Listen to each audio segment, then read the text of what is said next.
Hi everyone! I am very happy to be with all of you viewers. Don't forget to subscribe before the video starts and make us happy by liking the video. And hit the notification button. The Asian financial crisis, 1997 to 1998. A simple overview. The Asian financial crisis was a major economic event that shook many countries in Asia between 1997 and 1998. It started in Thailand and quickly spread to neighboring nations like South Korea, Indonesia, Malaysia, and the Philippines. The crisis led to massive currency devaluations, collapsing stock markets, and widespread economic hardship. To understand this crisis, we will look at its causes, impacts, and recovery. 1. Background. The boom. Before the crisis in the early 1990s, many Asian countries experienced rapid economic growth. These nations became known as the Asian Tigers: South Korea, Singapore, Hong Kong, and Taiwan, and the Tiger Cub economies: Thailand, Malaysia, Indonesia, and the Philippines. Key factors behind this growth included high investment rates. Governments and private sectors invested heavily in infrastructure and industries. Export-driven economies. These countries focused on manufacturing and exporting goods like electronics, textiles, and machinery.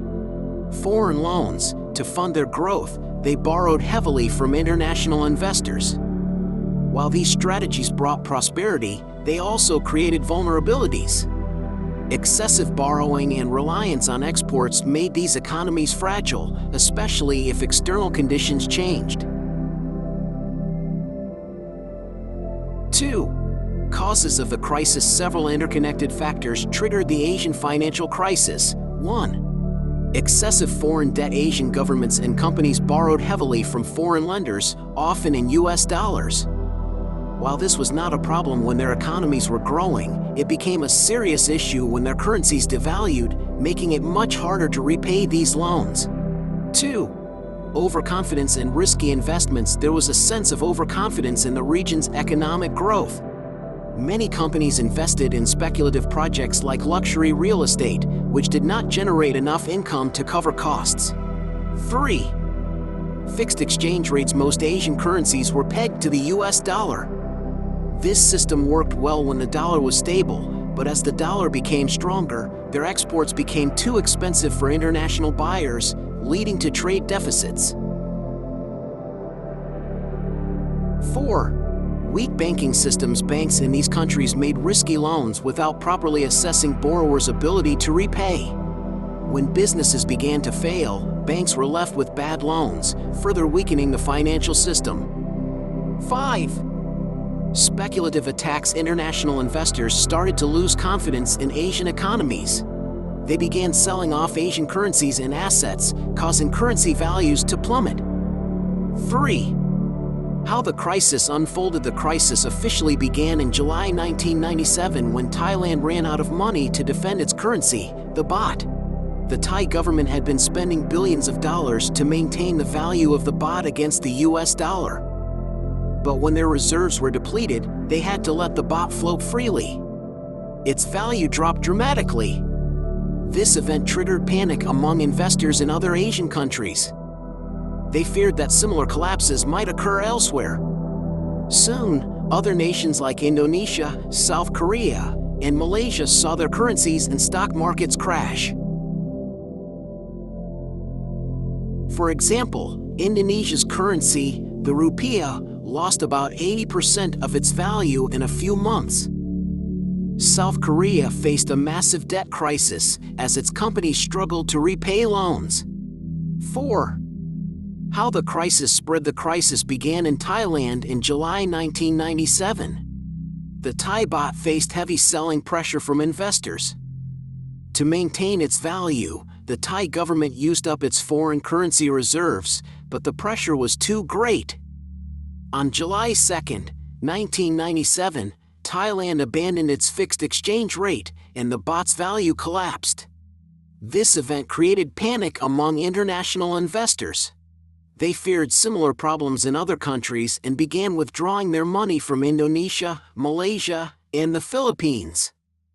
By late 1997, the crisis had reached South Korea, whose companies were burdened with large debts.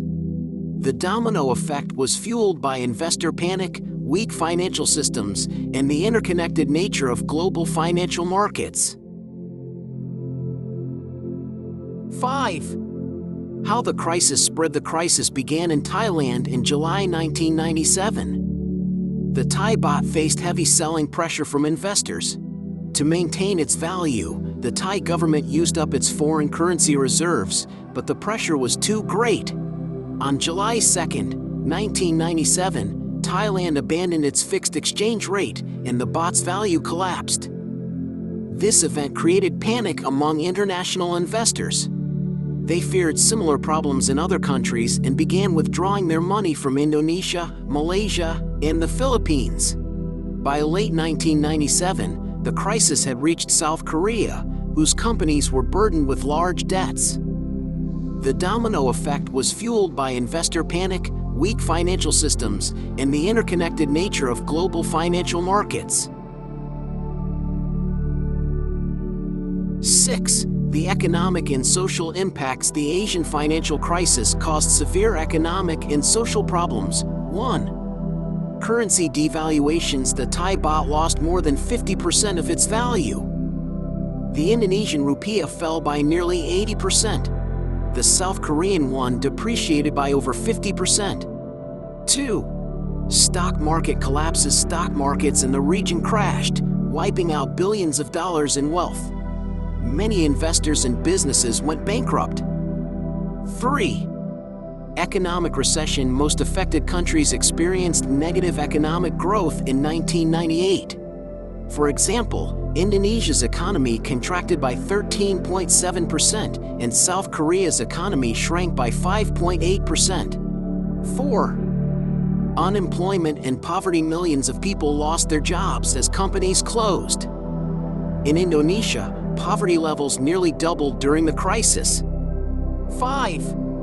Political instability. The crisis led to social unrest in several countries. In Indonesia, widespread protests forced President Suharto to resign in May 1998 after more than 3 decades in power. 8. The impact of the crisis. The crisis had devastating effects on people and businesses. 1. Economic recession. Many countries in Asia went into recession, meaning their economies shrank instead of growing. Millions of people lost their jobs, and businesses went bankrupt. 2. Social problems. Unemployment and poverty increased sharply. In Indonesia, the crisis led to widespread protests and political unrest, ultimately leading to the resignation of President Suharto after 31 years in power. 3. Debt crises. Governments and companies struggled to repay their debts. Some countries, like South Korea, had to ask for help from the International Monetary Fund, IMF. 9. The role of the IMF. The International Monetary Fund, IMF, intervened to help stabilize the affected economies. Countries like Thailand, Indonesia, and South Korea received large bailout packages. The IMF loans came with strict conditions. 1. Austerity measures. Governments were required to reduce spending, even on essential services like healthcare and education. 2. High interest rates. Central banks had to raise interest rates to stabilize their currencies, which hurt businesses and consumers. 3. Structural reforms. Countries had to reform their banking systems, privatize state-owned companies, and open up their markets to foreign investors. While the IMF's actions helped stabilize currencies and restore investor confidence, they were criticized for causing additional hardship for ordinary citizens. 10. Recovery. After the crisis, the affected countries began to recover around 1999. Several factors contributed to this. 1. Reforms in financial systems. Countries strengthened their banks and reduced risky lending practices. 2. Export growth. As their currencies were devalued, their exports became cheaper and more attractive to foreign buyers. This boosted economic growth. 3. International support aid from the IMF and other international organizations helped stabilize the region. South Korea, for example, repaid its IMF loans ahead of schedule and emerged stronger after implementing reforms. 11. Recovery and reforms. The recovery from the crisis began around 1999. Key factors that contributed to the recovery included: 1. Currency stabilization. As panic subsided, currencies regained some stability. Flexible exchange rates replaced fixed systems in many countries, allowing markets to determine currency values. 2. Export growth. Devalued currencies made Asian exports cheaper and more competitive in global markets. Export-driven growth returned in countries like South Korea and Malaysia. 3. Economic reforms. Governments and businesses learned from the crisis and implemented reforms. Banks improved risk management and reduced bad loans. Governments focused on building stronger financial systems to prevent future crises. 4. International support aid and loans from the IMF and other organizations provided much-needed financial relief. South Korea, for example, repaid its IMF loans ahead of schedule, signaling a strong recovery. 12. Lessons learned. The Asian financial crisis provided important lessons for both developing and developed economies. 1. Diversification of economies. Relying too heavily on exports or foreign loans can create vulnerabilities. Countries need diverse sources of growth. 2. Strengthening financial systems. Banks and financial institutions must implement stricter rules for lending and risk management. 3. Flexible exchange rates. A flexible exchange rate system can absorb shocks better than a fixed one. 4. Global cooperation. The crisis highlighted the importance of international cooperation to address financial instability. However, the IMF's role remains controversial. Critics argue that its policies prioritized financial stability over the welfare of citizens, deepening the social impact of the crisis.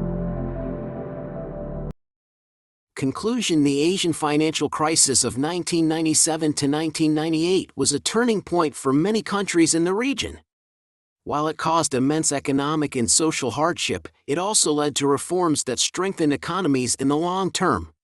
The crisis serves as a reminder of the dangers of excessive borrowing, risky investments, and over-reliance on foreign capital.